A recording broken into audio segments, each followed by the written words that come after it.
皆さん、こんにちは。今回から全4回で日本語教師向けにピッチパターンの教え方を解説します。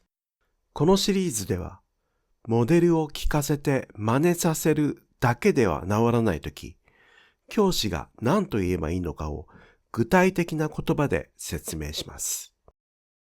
第1回のテーマは、ピッチパターンとフィードバックです。まず最初にお断りです。この動画は日本語教師の資格試験対策ではありません。現場での発音指導のヒントとしてお使いください。では始めましょう。皆さんは発音練習をするとき、どのようにしていますか？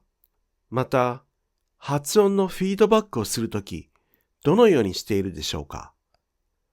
モデル音声を聞かせてリピートさせているでしょうか？もちろん、この方法が有効な場合もあります。しかし、この方法がいつも有効だとは限りません。では、その場合、どうすればよいのでしょうか？一緒に考えていきましょう。まず、フィードバックの種類についてお話しします。よくある方法は、モデル音声を聞かせてリピートさせる方法です。もう一つは、メタ言語を使ったフィードバックです。ここで言うメタ言語とは、学習者に出す指示の言葉のことです。例えば、ピッチを上げてください。ピッチを上げないでください。といった言葉です。このメタ言語を使ったフィードバックは、学習者が本当に理解しているかどうかを確認するために使います。この動画では、メタ言語によるフィードバックを中心に考えます。それでは、まず、ピッチパターンの種類について説明しましょう。ピッチパターンとは、音声の高低、つまり、ピッチの配置と変化のパターンのことです。日本語では、次の3つが関係します。アクセント、イントネーション、プロミネンス。では、それぞれの役割を見ていきましょう。まず、アクセントの役割です。アクセントは単語の識別に関係します。例えば、雨と飴は母音と子音の並びが同じでも、ピッチの違いで意味が区別されます。次に、イントネーションの役割です。イントネーションは文法的な違いを表します。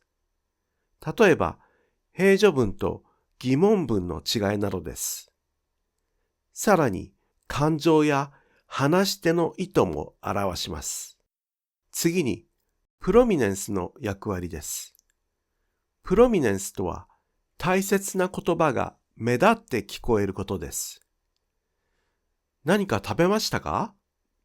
何を食べましたか？この2つを比べてください。前者では、食べたかどうかが大切なので、食べましたのピッチが上がります。後者では、何が大切なので、何のピッチが上がります。どの語が大切かによって、ピッチが上がる位置が変わるのです。次に、ピッチパターンの基本形と、この動画でピッチの変化を表すときに使う記号についてお話しします。日本語のピッチパターンの基本形は、への字だと言われています。どういうことかというと、ご覧のように最初にピッチが上がり、その後は文末に向かって徐々に下がっていきます。日本語のピッチは高低の2種類に分けられると言われていますが、低にあたる部分はこのパターンよりももっと急激にピッチが下がる場合に現れます。ですから、急激にピッチが下がる場合以外はすべて高低の高に当たると考えてください。たとえなだらかにピッチが下がっていたとしても、その部分は高なのです。そしてこの部分が日本語のピッチパターンの基本形です。次にこの基本の形から外れるところを示す記号についてお話しします。これはこのチャンネルでしか使われていない特別な記号なので注意してください。まず、基本よりピッチが下がる箇所に下線を引きます。二重下線は単語の最初のピッチが基本より低いことを示します。一本しかない下線は単語の途中や後続の助詞でピッチが下がることを示します。上向き矢印は基本よりピッチが上がっていることを示します。記号がないところは基本形のへのままです。では、簡単な文を使ってこの記号の使い方のデモンストレーションをします。例として、食べましたかという文を見てみましょう。食べましたかの語頭のたの下に二重下線が引いてあります。これはこのピッチが基本より低くなることを表します。食べましたかのべには赤い矢印がついています。強調すべきところですからピッチを上げてください。その後のまには記号がついていません。ですからここはピッチを下げません。そのままピッチを維持してください。続く下には下線が引いてありますから、ここは基本形よりピッチを下げます。最後のかの上には赤い矢印があります。これはこのピッチを基本形のへの字の形よりも上げるということです。以上の記号をつけるとご覧のようなピッチカーブになります。次にどのようなフィードバックをするかについてお話しします。フィードバックには専門用語ではなく操作の言葉であるメタ言語を使います。イントネーションのフィードバックに使う言葉は基本的にピッチを上げてくださいとピッチを上げないでくださいの2種類です。それに対しアクセントのフィードバックに使う言葉は基本的にピッチを下げてくださいとピッチを下げないでくださいの2種類です。以上のようにフィードバックを使い分けられれば、学習者を混乱させることなく指導することができます。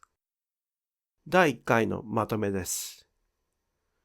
フィードバックにはメタ言語、つまり指示の言葉を使います。